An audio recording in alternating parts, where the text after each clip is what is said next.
Jadi yang pertama yang kita ganti adalah label untuk gaya kelebihan. Ya. Gaya kelebihan ini diberi label X, I itu nomor ya. Jadi kalau cuma satu adanya cuma X1, tapi kalau ada 3 nanti ada X1, X2, dan X3. Ya. Dalam hal ini RB-nya kita kasih label X1 di contoh ini. Ya. Jadi pas di sini namanya ganti X1. Hanya ganti nama saja biar di matriksnya lebih rapih. Ya. Nanti di akhir tinggal dikembalikan saja.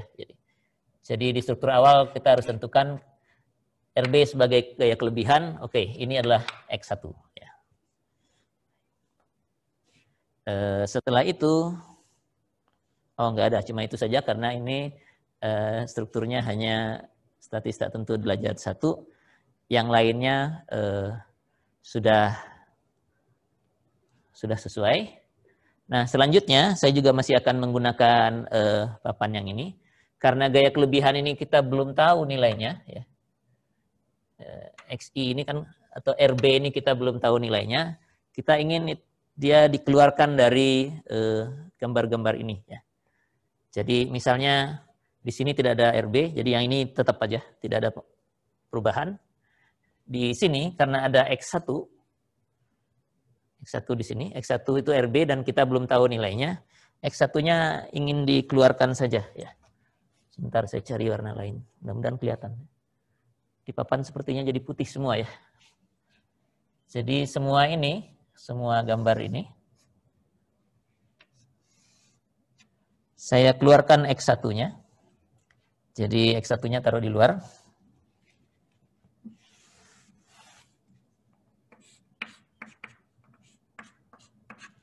Begitu ya. Karena X1 ditaruh di luar, artinya dia mengalihkan semua yang di dalam. Kuantitas yang ada di dalam ini harus dibagi dulu dengan X1 ya. Jadi X1 ini misalnya karena X1-nya sudah keluar di dalam kurung ini tinggal 1 nilainya ya. Delta besar 1 karena X1-nya kita keluarkan, ini labelnya jadi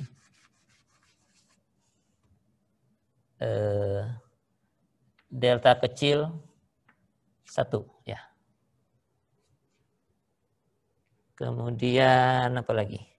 RA1, X1-nya kita keluarkan, jadi tinggal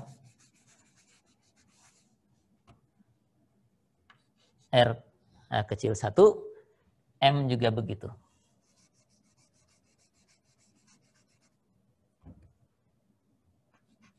Nah, begitu ya.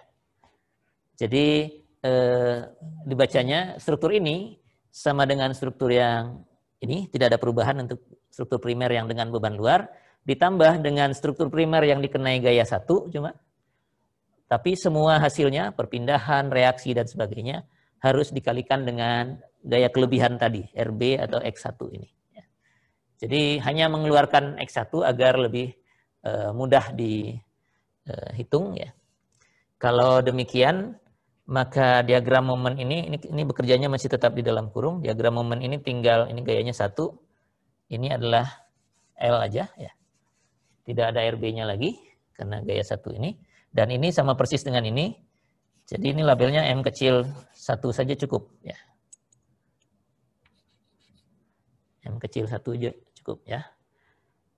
Oke, dengan demikian persamaan yang ini sih tetap. Delta 0 adalah integral 0 sampai L, M0 kalikan M1 dx, sedangkan delta 1 yang kecil ini tinggal integrasi dari M1 dan M1.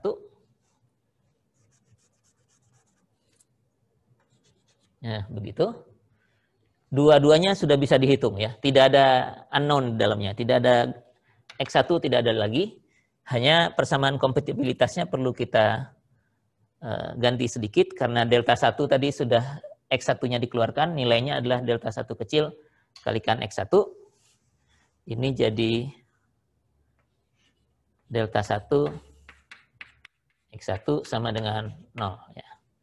Jadi persamaan kompatibilitasnya berbentuk seperti ini. di mana semua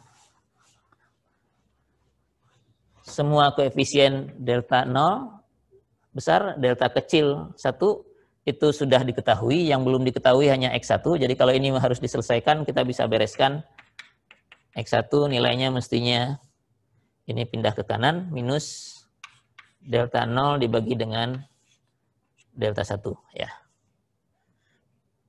X1 ini apa? RB tadi ya. Jadi X1-nya diperoleh dari sini dengan menyelesaikan persamaan kompatibilitas. Sedangkan reaksi yang lain RA itu sama dengan RA0 masih awalnya, ditambah dengan di struktur ini yang kita dapatkan hanya R kecil ya. Jadi RA1, tapi seluruhnya dikalikan X1, X1-nya baru saja kita peroleh di sini. Jadi RA-nya adalah R kecil A1 kalikan X1, MA juga MA besar 0, tambah MA kecil 1, X1. Ya.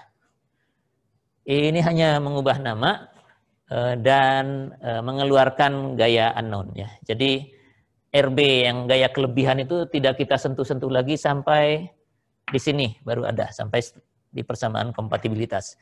Sedangkan yang lain-lain bisa kita hitung saja. Hasilnya angka aja. Integrasi ini kita dapatkan nilainya, integrasi ini kita dapatkan nilainya, langsung masuk ke persamaan kompatibilitas, dan kita selesaikan X1-nya, RB-nya, kemudian reaksi yang lain bisa diperoleh. Ya, jadi ini sedikit tanda petik perubahan tata caranya sedikit diubah agar gaya kelebihannya berada di luar dan kita menyelesaikan perhitungan dengan nilai-nilai yang ada saja.